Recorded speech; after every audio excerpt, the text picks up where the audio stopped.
Hello, and welcome back to the road to Death Stranding 2, a series of video essays analyzing the characters and lore of Death Stranding in anticipation for its release.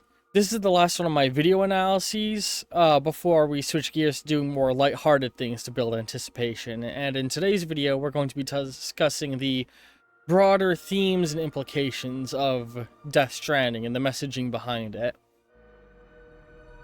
Since beating the game, I've listened to numerous interviews from Hideo Kojima both before and after the release of the game, as well as a number of other people's analyses and reviews and opinion pieces, and these help me put words to my own thoughts that I've had since beating the game.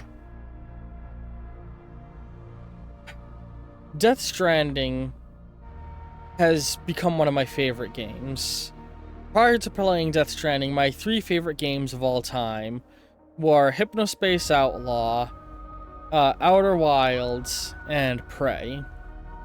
These are games that respectively cover themes of the internet and how people connect to each other, life and death and the meaning to be found within nihilism, and the nature of human connection and empathy.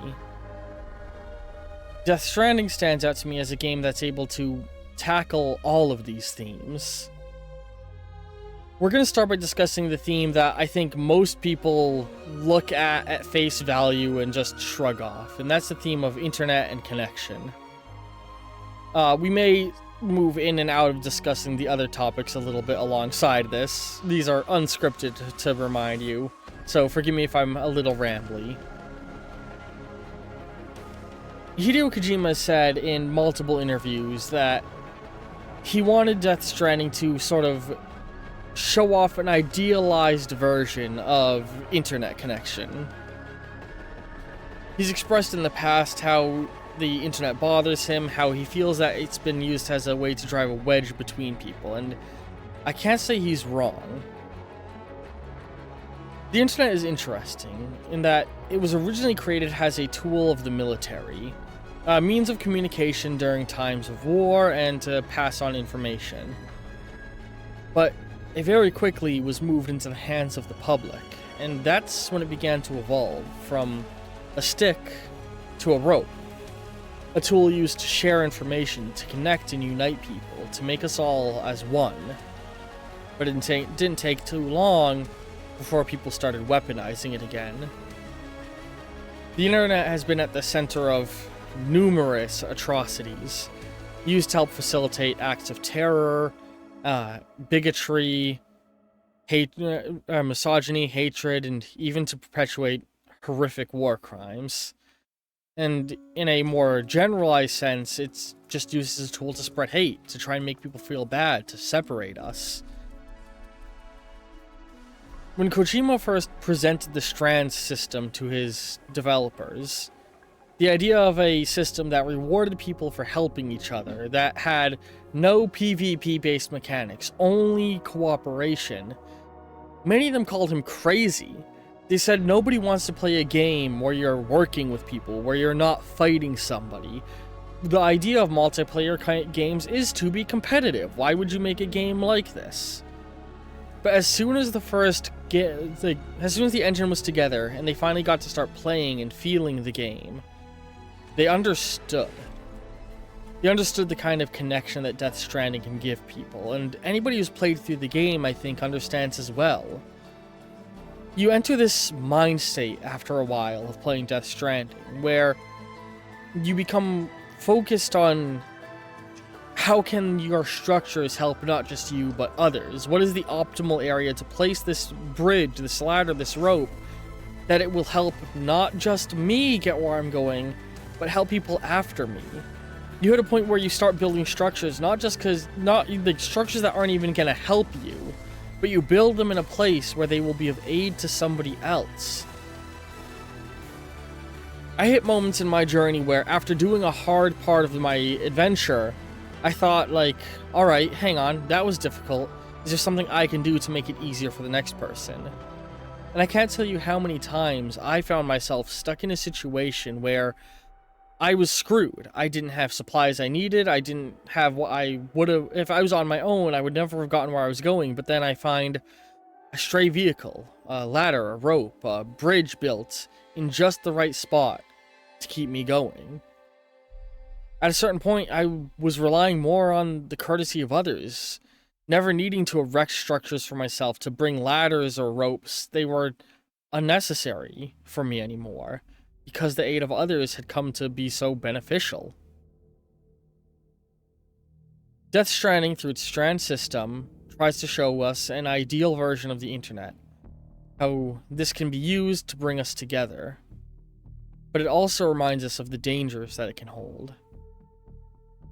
The chiral network is touted for much of the game to be a system that will connect people, that will reunite America, and it was very regularly shown to be that. But unbeknownst to us, that was never its original goal. The chiral network was built as a tool to destroy the world. Amelie wanted to use it to rip open the rift between our world and the beach and send a disastrous amount of BTs through to the other side. It was a weapon meant to destroy. But has Sam connected it? Has Amelie saw all of the people surviving, saw their stories, saw how they bonded, saw who they were as people? She changed her mind. Somewhere along the way, she didn't want to use the weapon she built anymore, and she wanted it to be the lie she said it was. She wanted it to connect people. The internet is a scary and dangerous place. There's a lot of talk of parasocial relationships in modern society, about the dangers of them. People can pretend to be romantically inclined with you in order to steal your money or personal data. People can mislead you, they can trick you, they can make you believe things that aren't true.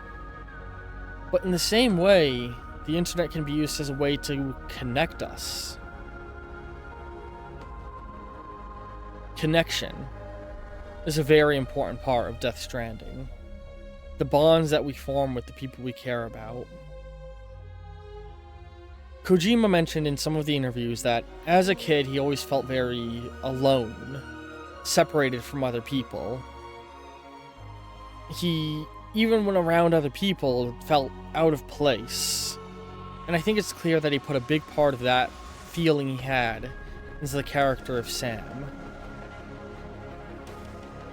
In our modern society, it is all too easy to feel alone, to feel separated from people, to feel like nobody cares about you, to feel like there's no reason to care or be cared for. And that's the state Sam is in at the beginning of the game. He's been isolated for 10 years, merely being a porter. He lost the person he loved most in a terrible tragedy, and cut ties with his family as a result. But over the course of the journey, we see him find other people, other broken people who have been damaged in the same way he was. Sam lost the woman he loved when she killed herself. Fragile lost her family, but also her body in a terrorist attack. Deadman never felt like he was a person to begin with due to the nature of his birth. Hartman lost his family in a tragedy and was stuck between worlds. Mama and Lochna lost each other. But Sam meets these people. He brings them together. Together they all fix each other. You can never, alone, fix your problems. We need other people. We need connections. Whether through the chiral network, whether through internet, or through porters and delivery men sending mail, we need to connect to each other. It's only through connecting that we can find a reason to go on living. During the development of Death Stranding, Kojima's mother passed away. He hadn't told her about Kojima Studios. He didn't want to worry her. He's mentioned that through most of his life, his parents were the people he felt closest to. That his father facilitated his love of the arts and movies. His mother was always there to support him, whatever decision he made. And when she passed away, without him getting to tell her about Kojima Studios, it hurt him. He wished he had told her. He regretted not telling her.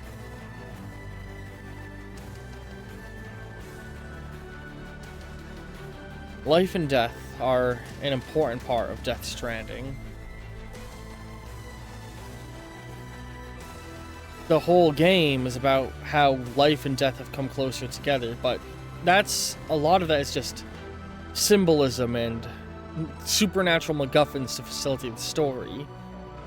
The real root of the plot of Death Stranding, behind the connections, behind life and death, behind all of it, is the question of whether or not to kill yourself. That's never outright said at any point in the game. Nobody ever says that they're going to commit suicide, but this game is full of people who want to commit suicide.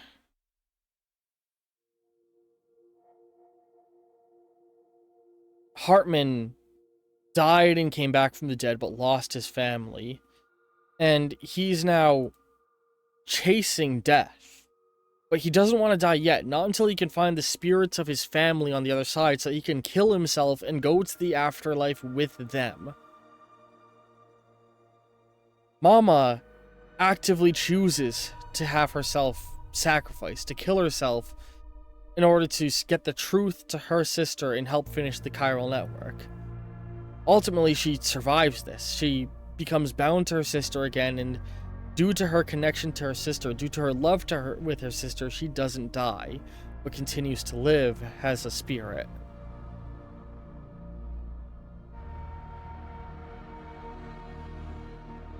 Higgs lived a terrible upbringing. He grew nihilistic of the world around him, and he wanted not only for himself to die, but for the whole world to go with him. If we're all gonna die in 1,000,000 years to the sun swallowing the earth and destroying all that was humanity anyway, why even bother trying? Why bother living if we're just gonna die? Even Amelie, the extinction entity, struggles with this.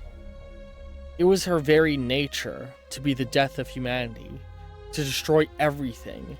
She was created to kill. And early on, she tried her hardest to fight this. She began the BB program in hopes of learning more of her nature to save humanity. But the more she sacrificed, the more the world fell apart. When the Death Stranding began, when she saw people around her failing to live, she gave in to that call of the void, the call of extinction, the desire to kill herself and everyone else. She built the chiral network to connect people to her, so that in the end, she could cause as much damage as possible when she offed herself and brought about extinction. It is easy to die. It's easy to want to die.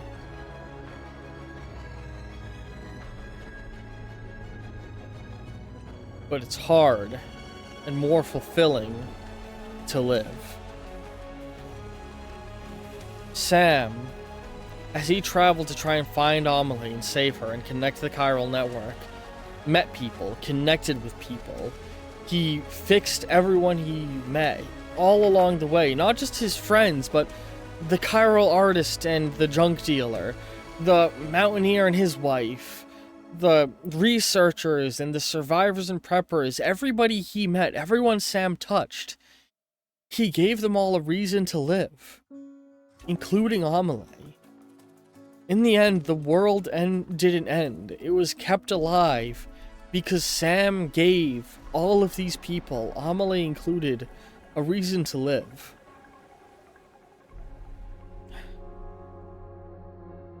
There's this sort of underlying run in the works of Kojima of parasocial relationships.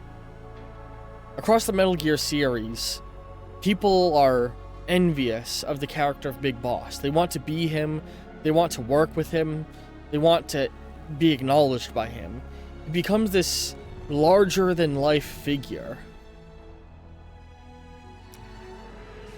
And Sam is the same way. He's the great deliverer. People are blown away by the simple actions he commits. They view him as a god amongst men. They view us, the player, as if we're a god amongst men. But all we're doing is delivering packages. A lot of people criticize the mundanity of Death Stranding. It's a game where you're a package deliverer in the apocalypse, where most of the game is walking from place to place, but I think that's very important because the people of the world of Death Stranding look at this simple action as life-changing.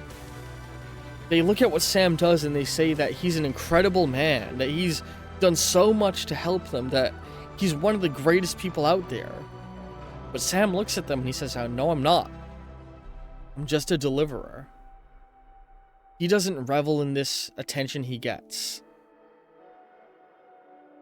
Not like Higgs and not like the mules who do. He never lets it go to his head because he knows what he's doing is simple. But in doing something so simple, he changes the world.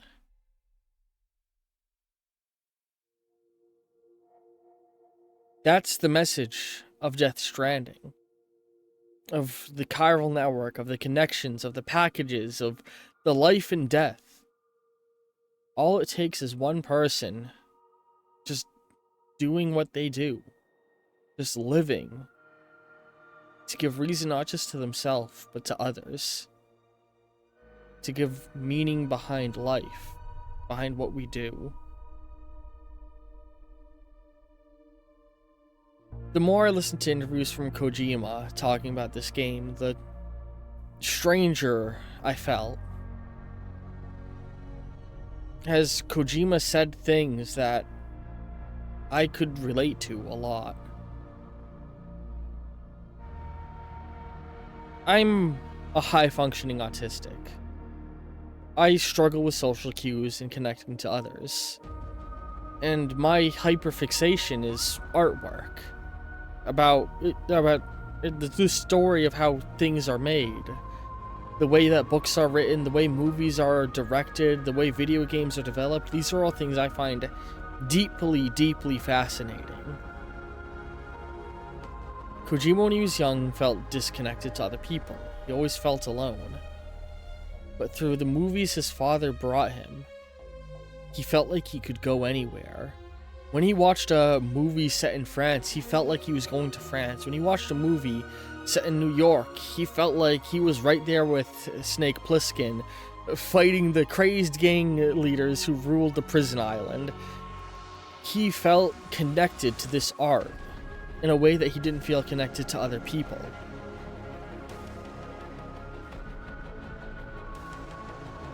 When I was younger, I didn't have a lot of friends.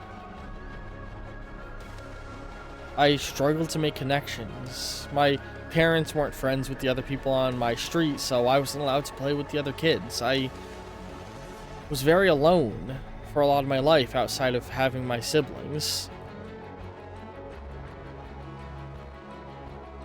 And when they moved out, I was more alone than ever. But the internet helped me stay connected to people. When I was a little kid at home alone, sitting in my room, I would listen to YouTubers talk about the games I liked and show off gameplay, and it felt like I was there with a friend. When I got older and got out of high school and my friend group drifted apart and I was alone again, through Discord I was able to connect with so many like-minded people to play D&D with and bond with, and those same people encouraged me to make this YouTube channel. For my whole life, I've struggled with thoughts of suicide. I've always thought how easy it would be to just end it. But then I think about all the people I would hurt. All the connections I've formed, all the people who I've known, that if I was gone, would be worse off, and I'd be worse off without them, and everyone they know would be worse off without them. How important I am to others, how important others are to me, how everyone I love loves me back. And that's what Death Stranding is about. It's about those connections, and about how they give us a reason to live. Sam was a man without purpose, but despite that, he went on living, and he passed that very drive to live on to everyone he met, everyone he crossed paths with. I always say that so long as one of my videos makes one person's day a little bit brighter, that my entire channel and all the time I put into it is worth it. And I want you all to know that the same goes for you. Every time somebody leaves a comment or a like on a video I've made, on a bridge I've built, that's a reason to go on living. It's so easy to build a world of hate. It's so easy to hate the world. But it's hard to live. It's hard to forge these connections, to care for others, but it's worth it. Death Stranding is a game about connection. It's a game about how we affect each other. It's a game about life and death. It's a game that is about the reason to live.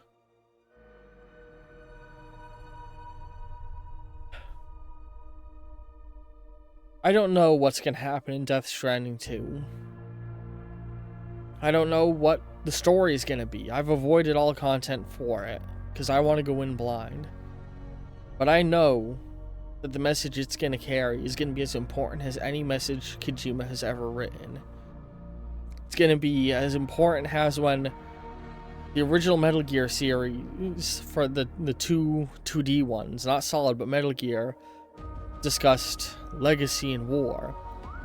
As important as when Metal Gear Solid 2 discussed inheritance and the sins of the past, as when Metal Gear Solid 1 discussed those, as when Metal Gear Solid 2 discussed the internet and misinformation, as when all of his art has always commented on human connection. It's gonna be as important as all art is to human connection.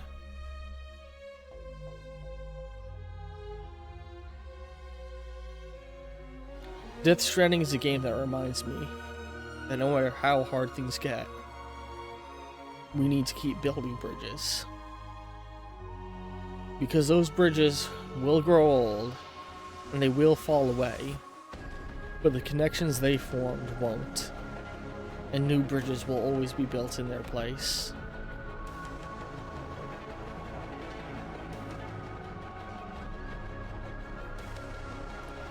I've made several attempts at recording this video, at scripting it, and whenever I try and script a video, I always, after the fact, hate it. And I never use the script, and I always just go off the cuff, because a script never feels right. It never feels as right as just talking with all of you.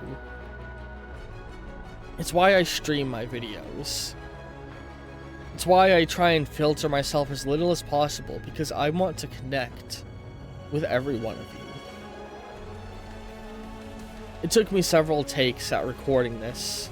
I've been sat at my computer for a couple of hours, breaks in between getting drinks and trying to think about how I wanted to format what I was saying here. Because Death Stranding is a game that's become really, really important to me. It's become one of the best games I've ever played. And playing it has been one of the best experiences I've ever had. Not just because of the messages sent, and not just because I was playing it, but because I was able to connect with all of you. I know I don't get a lot of viewers. I know this video is probably not going to have very many people see it, but that doesn't matter. What matters is that we're connected. Everyone who's seen this. And we're all a piece of each other.